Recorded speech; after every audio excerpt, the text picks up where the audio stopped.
Hi friends, welcome back our YouTube channel. ಇವತ್ತು ಆಲೂಗೆಡ್ಡೆ ಪಲ್ಯ ಮಾಡ್ತಾ ಇದ್ದೀವಿ. ಸಿಂಪಲ್ಲಾಗಿ ಮಾಡೋದನ್ನು ತೋರಿಸ್ತಾ ಇದ್ದೀನಿ. ಇವತ್ತು ಆಲೂಗೆಡ್ಡೆ ಬೇಯಿಸ್ಕೊಂಡು ಸಿಪ್ಪೆ ತೆಗೆದು ಕಟ್ ಮಾಡಿ ಇಟ್ಕೊತೀನಿ.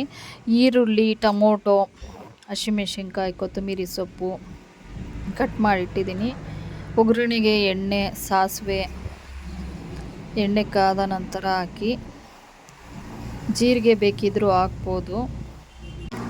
ಹಸಿಮೆಣಸಿನ್ಕಾಯಿ, ಈರುಳ್ಳಿ, ಟೊಮೊಟೊ ಎಲ್ಲ ಹಾಕಿ ಫ್ರೈ ಮಾಡಿ, ರುಚಿಗೆ ತಕ್ಕಷ್ಟು ಉಪ್ಪು, ಅರಿಶಿನ ಪುಡಿ ಹಾಕಿ, ಸಿಪ್ಪೆ ತೆಗೆದು ಬೇಯಿಸಿದಂಥ ಆಲೂಗೆಡ್ಡೆ ಕತ್ತರಿಸಿ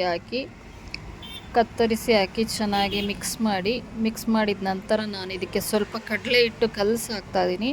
ಕಡಲೆ ಹಿಟ್ಟು ಹಾಕೋದ್ರಿಂದ ಥಿಕ್ನೆಸ್ ಬರುತ್ತೆ, ಅಂದರೆ ಸ್ವಲ್ಪ ಗಟ್ಟಿ ಆಗುತ್ತೆ.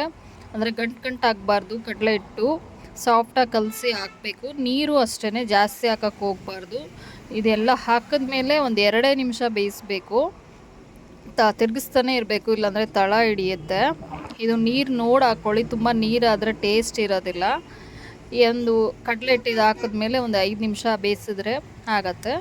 ಇದು ದೋಸೆಗೆ, ಪೂರಿಗೆ, ಚಪಾತಿಗೆ ಎಲ್ಲ ಚೆನ್ನಾಗಿರುತ್ತೆ. ಸಾಗು ಸೂಪರಾಗಿರುತ್ತೆ, ಟೇಸ್ಟು ಚೆನ್ನಾಗಿರುತ್ತೆ. Thank you for watching.